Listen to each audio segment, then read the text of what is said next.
약간 단거나 해야 한다 생각하세요? 이걸 전부 다 다시 볼 수는 없잖아요. 훨씬 더 효율적이다. 효율적이다. 네. 오답 노트 네. 어떻게 해야 됩니까? 제일 중요하죠. 네. 네. 선택하게 된 원인을 바라보고 그걸 수정해야지. 야, 근데 사실 오답만 다 맞춰도 그렇죠. 성적 올라갈 수 없는 거. 네. 안녕하세요. 김작가TV 작가의 제 코너입니다. 오늘 책은 바로 압축 공부입니다. 함께 이야기 나누실 분을 소개하도록 하겠습니다. 안녕하세요. 네, 안녕하세요. 휴식 시간은요? 저는 아무리 올해도 50분에 한 번씩은 쉬는 편이거든요. 그럼 쉬는 시간에 네. 학교에 수업 시간에 1교시 네. 쉬는 시간 있고 네. 2교시 쉬는 시간 있고 점심시간 있잖아요. 네. 이 휴식 시간에 또 공부해야 돼요? 어떻게 해야 돼요? 할 수 있으면 하는 거고요. 네. 못하면 굳이 억지로 할 필요는 전 없다고 생각해요.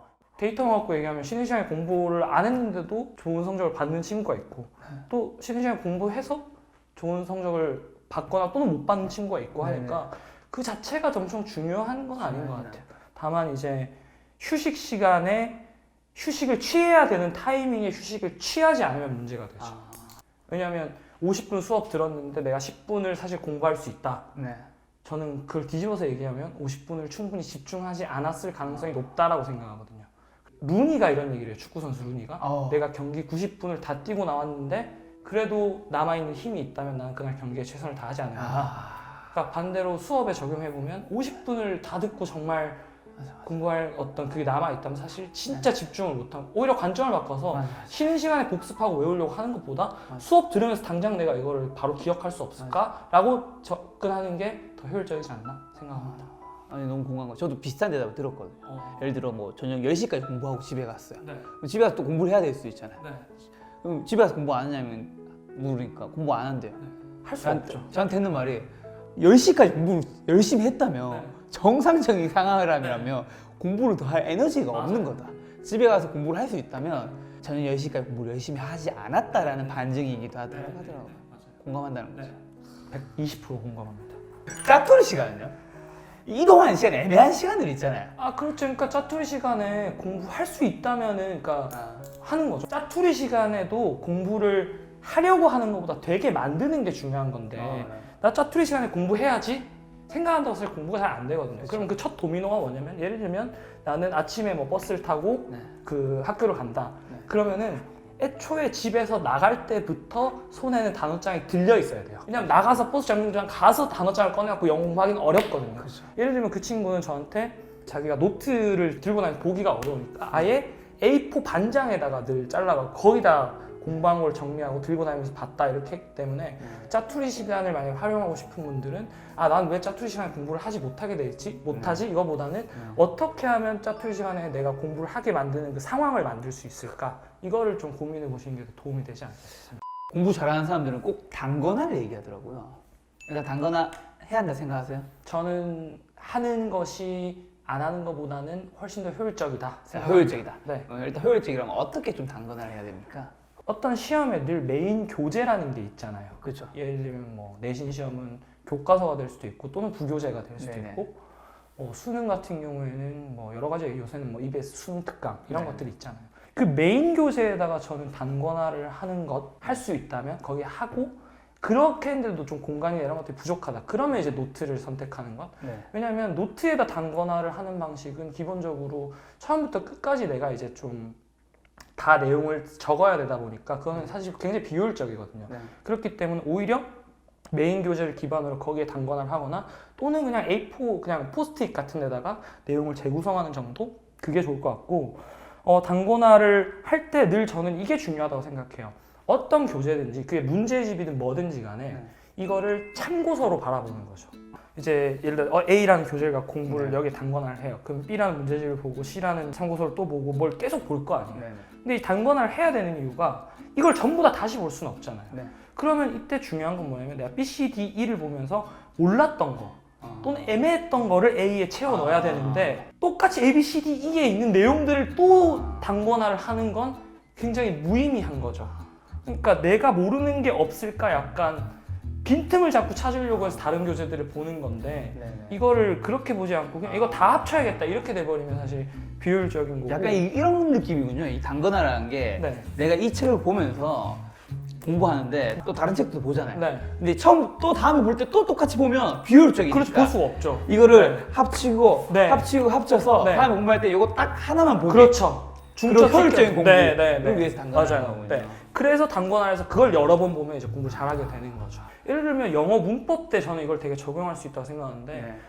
중고등학교 때 딴 것보다 영어를 좀 좋아하고 잘하는 편이었는데 그런 케이스들 많아요. 중고등학교 거치면서 늘 영어 문법 공부도 하잖아요. 그렇죠. 근데 맨날 다른 교재 보고 또 까먹고 맨날 다른 교재 보고 또 까먹고 하거든요. 그래서 저는 어떻게 했냐면 중학교 3학년 때 아예 두꺼운 노트를 사가지고 고3 때까지 쓴다고 생각하고 일단 첫 번째로는 문법 시중에 참고서 하나 사가지고 거기에 문법 내용을 다 정리를 했어요. 네.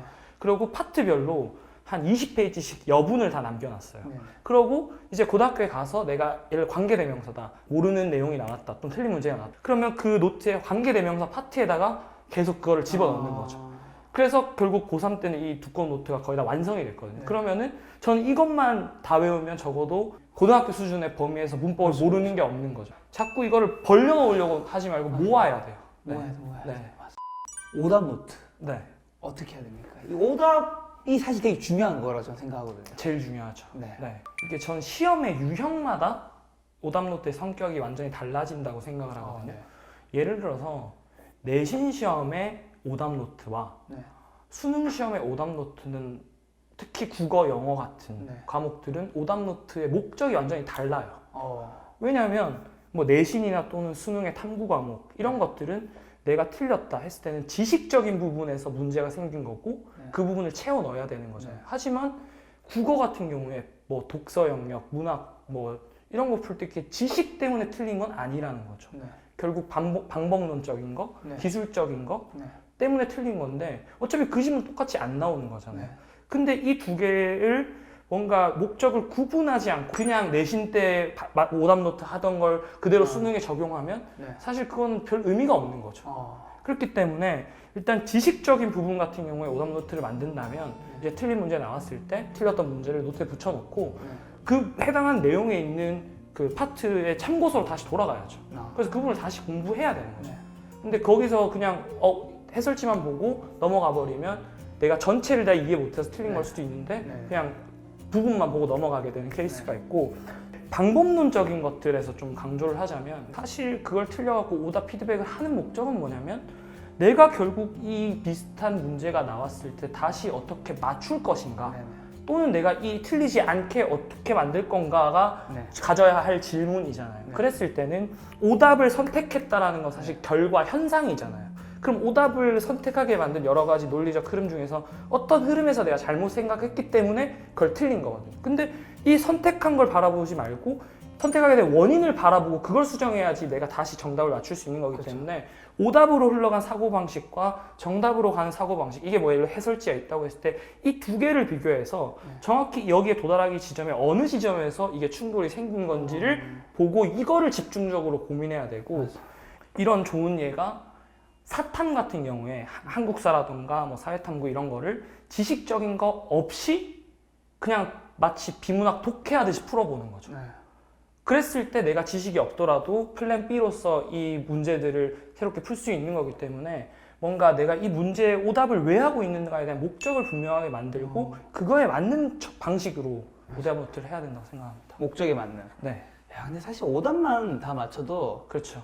성적 올라갈 수밖에 없는 거예요. 네. 왜냐하면 저는 딱 수능 만점자 인터뷰 30명을 다 끝내고 뭐 여러 가지 공통점과 결론을 내렸지만 크게 하나는 이제 기출 문제인 거고 또 하나가 이제 오답인 게 사실 문제 유형이 정해져 있잖아요. 사실 이 문제 유형은 벗어날 수 절대 없는 거거든요. 왜냐면 시험이니까. 네, 맞아요. 왜냐면 모두가 정한 규칙이라는 게 있는 거기 때문에 거기서 나올 수 있는 것들도 한계가 있잖아요. 그러면 사실 숫자만 바뀌고 내용이 좀 바뀌는 거지 비슷한 문제란 말이에요. 그렇죠. 그럼 그걸 맞추면 다음에도 맞추는 건데 그걸 틀리는데 또 틀리고 있는 거죠. 사실. 그렇죠. 정확하게는 이해하지 못했기 때문에 틀린 거죠. 그렇죠. 근데 사실 오답만 제대로 정복해도 성적은 논리적으로 무조건 오를 수밖에 없는 게 저는 당연하다고 생각하거든요. 오답을 해도 성적이 안 오르는 케이스들이 있어요. 어떤 또? 말씀하신 대로 유형이 정해져 있잖아요. 정해져 있잖아요. 그럼 반대로 내가 틀리는 원인들, 오답이 나오는 원인들도 패턴으로 쳐질 수가 있어요. 그러니까요. 근데 그거를 그냥 다 낱개로 바라보면 문제 해결이 안 되는 거죠. 이 여러 개의 오답 중에서 내가 틀리는 유형, 패턴이 뭐냐를 그러니까. 찾아내서 인식을 해야지 해결이 되는데 맞아. 예를 들어서 이런 거죠. 수학 시험 보고 나면 대부분 오답 노트에 애들 시켜보면은 뭐라 적혀 있냐면 계산 실수. 네. 그 오답은 안 한 거나 다름없어요. 늘 우린 실수를 해요. 늘 계산 실수를 해요. 계산 실수가 나온 이유를 찾아요. 그렇죠.